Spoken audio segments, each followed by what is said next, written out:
The lobby of the bank was bustling with customers that bright morning. Sunlight pouring through the wide glass windows, casting streaks of gold across the polished marble floors.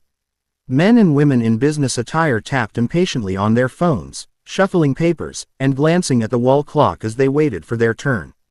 In the midst of this polished environment, a man who looked completely out of place stepped inside. His name was Mr. Harlan, a tall elderly figure with a weathered face, gray beard, and clothes that looked as though they had seen decades of hard work. His checkered shirt was faded, his jeans torn in places, and a straw hat shielded him from the blazing sun outside. He moved slowly, clutching an old leather wallet in his callous hands, his presence drawing curious stares from those around him. This wasn't the first time Mr. Harlan had entered a bank, but the weight of the looks he received always made him want to shrink into the ground. The wealthy clients in their crisp suits glanced at him with a mixture of pity and judgment. Even the staff seemed reluctant to meet his eyes. But today he had come for something simple. He wanted to check his account balance just to make sure everything was as it should be. He had worked his whole life in silence, never flashing his wealth or boasting about his success. And that decision often left him underestimated. As he stood in line, the bank's branch manager, Victor Morrow, walked out from his glass office. Victor was everything Mr. Harlan wasn't: young, handsome, and immaculately dressed in a dark blue suit with a red tie. He thrived on appearances and power, often speaking down to those he believed had no value. His laughter carried across the hall when he spotted Mr. Harlan waiting with his wallet. Victor nudged his colleague at the counter and whispered something that made the clerks chuckle. Then, loud enough for customers to hear, he sneered, "If you even have a balance, old man, I'll pay you double." The words sliced through the room like a blade. Conversations halted, heads turned, and eyes settled on the frail figure in the straw hat. Mr. Harlan lowered his gaze, his shoulders heavy with quiet dignity. He didn't respond, didn't argue. For years, he had endured mockery from those who judged by appearances. The pain of being seen as worthless was familiar, but that didn't make it easier. What Victor didn't know, what none of them knew, was that the man standing before them wasn't just another poor soul. He was the owner of the very bank they worked in, the silent CEO who had built his empire brick by brick but never flaunted it. If you believe in kindness, respect, and second chances, take a moment right now to like this video, share it with someone who needs hope, and subscribe to Kindness Corner so we can continue bringing you stories that matter. Comment below if you agree that true worth can't be judged by appearances. The clerk finally called Mr. Harlan forward, his voice tinged with amusement after Victor's comment. The elderly man stepped to the counter, handed over his ID, and waited patiently. The clerk typed into the computer, his smirk faltering as the screen displayed numbers he had never seen before in a personal account. His eyes widened, his jaw stiffened, and he leaned closer to confirm.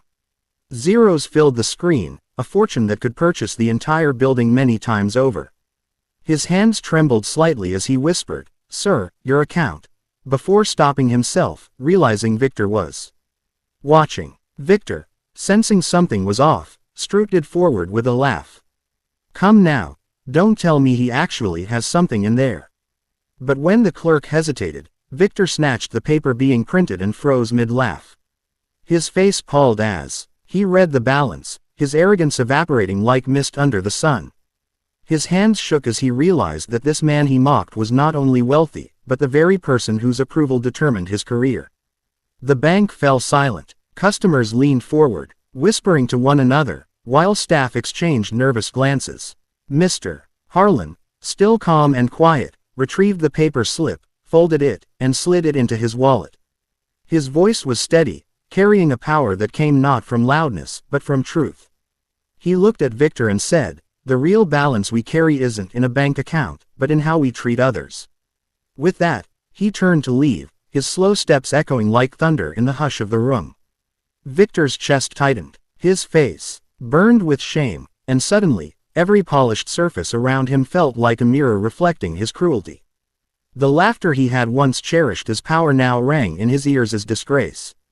Customers who once admired his confidence now eyed him with contempt. Staff who followed his orders now saw him for what he truly was, a man who mocked the humble and bowed only to wealth. But Mr. Harlan wasn't finished. Before he reached the door, he paused, turned slightly, and addressed the entire lobby. His voice carried warmth. Now, an echo of kindness that filled every corner. I grew up with nothing. Every dollar I earned came from sweat, sacrifice, and patience. I built this bank not to make men arrogant, but to give families hope, to help workers achieve their dreams, to remind people that respect must always come before wealth. If you see someone who looks worn or tired, remember you know nothing of the storms they've survived.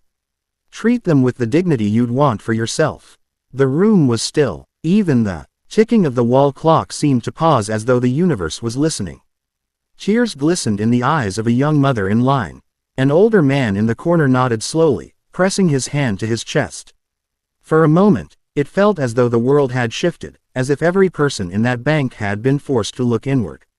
Victor, however, stood frozen, humiliated before his staff and customers. Pride wrestled with shame inside him, and for the first time in years, he felt small. But more than that, he felt broken. Realizing he had built his career on arrogance instead of service, Mr.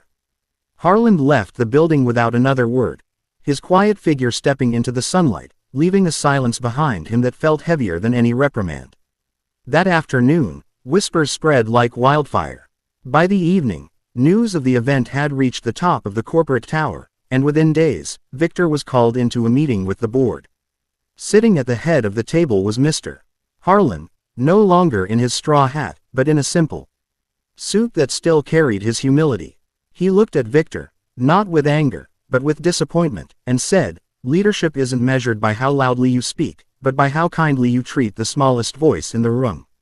Victor resigned soon after, unable to bear the weight of his shame, while the staff began to see their work differently. Customers walked into the bank with a newfound sense of respect, remembering the story of the men in the straw hat, and Mr. Harlan continued to live as he always had, simply, quietly, choosing humility over grandeur. To him, wealth was never the goal. Dignity was. In the years that followed, the story of that day was told and retold like a legend. Not just about a CEO in disguise, but about a truth we so often forget. That appearances deceive, but character never does.